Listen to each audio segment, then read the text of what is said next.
The knowledge library daily current affairs breaking news 20 October 2023। केंद्रीय वित्त राज्य मंत्री डॉक्टर भागवत किसनराव कराड ने वित्तीय समावेशन योजनाओं की प्रगति और प्रदर्शन पर समीक्षा बैठक की अध्यक्षता की।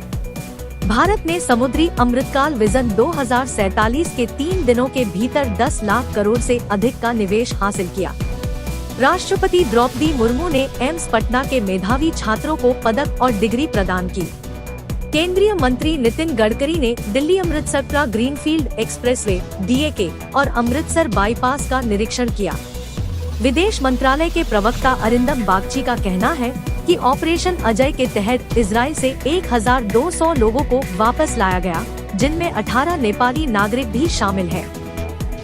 पीएम मोदी ने महाराष्ट्र में 511 प्रमोद महाजन ग्रामीण कौशल्य विकास केंद्रों का शुभारंभ किया। उनका कहना है कि ये केंद्र युवाओं को वैश्विक अवसरों के लिए तैयार करेंगे। प्रधानमंत्री नरेंद्र मोदी ने फिलिस्तीनी प्राधिकरण के राष्ट्रपति महमूद अब्बास से बात की। खेल मंत्री अनुराग सिंह ठाकुर का कहना है कि ग्रैंड मास्टर कार्तिकेयन मुरली ने भारतीय शतरंज इतिहास में एक उल्लेखनीय क्षण लिखा है। केंद्रीय गृह मंत्री अमित शाह का कहना है कि एनडीए सरकार ने आदिवासी समुदाय के विकास के लिए 1,32,000 करोड़ रुपए खर्च किए। कोयला मंत्रालय का कहना है कि पर्यावरण मंत्रालय के सुझावों को नजरअंदाज कर कभी भी किसी कोयला खदान की नीलामी नहीं की गई है। पीएम मोदी ने कहा, मध्य प्रदेश देश के शीर्ष 3 अर्थव्यवस्था वाले राज्यों में शामिल होने की राह पर है। भारतीय नौसेना का अत्याधुनिक एडवांस्ड लाइट हेलीकॉप्टर ALH आज कटुनाई के स्थित श्रीलंका वायुसेना अड्डे पर पहुंच गया। विदेश मंत्री एस जयशंकर ने सिंगापुर में भारत के आसियान और पूर्वी एशिया के राजदूतों के क्षेत्रीय सम्मेलन की अध्यक्षता की। और IT मंत्रालय और विदेश व्यापार महानिदेशालय ने ऑनलाइन आयात प्रबंधन प्रणाली शुरू की। वित्त मंत्री निर्मला सीतारमण ने कहा है कि भारत ने पिछले 9 वर्षों में बंदरगाह आधारित विकास पर काम करने के लिए कई प्रयास किए हैं। भारत के चुनाव आयोग के पास उम्मीदवारों के आपराधिक इतिहास या रिकॉर्ड की स्थिति की जानकारी देने के लिए नो योर कैंडिडेट KYC नामक एक समर्पित मोबाइल एप्लीकेशन है। भारतीय कंपनियां रोबोटिक प्रोसेस ऑटोमेशन RPA नवाचार में सबसे आगे हैं और वे दुनिया के अग्रणी प्रौद्योगिकी कार्यक्रम GITX 2023 में अपनी क्षमताओं का प्रदर्शन कर रही हैं। भारत ने 7 देशों को 1.34 मिलियन टन गैरबासमती सफेद चावल के निर्यात की अनुमति दी है।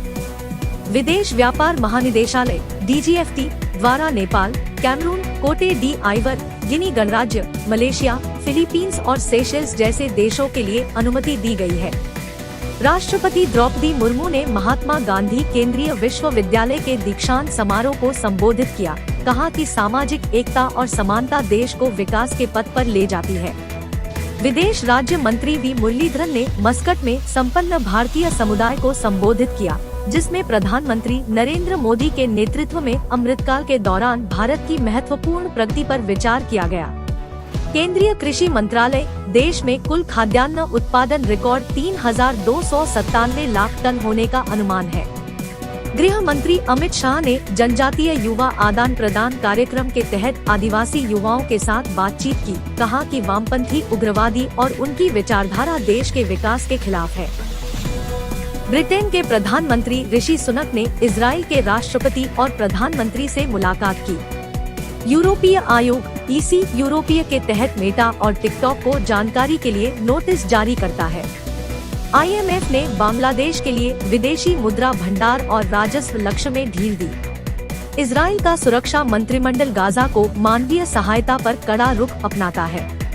दुबई का ग्लोबल विलेज सीजन 28 रोमांचक नए अनुभवों के साथ अपने दरवाजे खोलता है। कुवैत के महत्वाकांक्षी आर्थिक कानून का लक्ष्य खाड़ी राष्ट्र को वित्तीय केंद्र में बदलना है। मिस्र गाजा में मानवीय सहायता पहुंचाने के लिए सीमा पार खोलने पर सहमत है। British PM Rishi Sunak Israel दौरे पर जाएंगे। नेपाल और भारत को जोड़ने वाले बैतरी जिले में झूलाघाट पारगमन बुधवार 18 अक्टूबर 2023 से पूरी तरह से चालू हो गया है। ICC क्रिकेट विश्व कप में भारत ने पुणे के महाराष्ट्र क्रिकेट एसोसिएशन स्टेडियम में बांग्लादेश को 7 विकेट से हरा दिया। भारत ने बांग्लादेश द्वारा दिए गए 257 रनों के लक्ष्य को 41.3 ओवर में ही हासिल कर लिया। धन्यवाद। आपका दिन शुभ हो।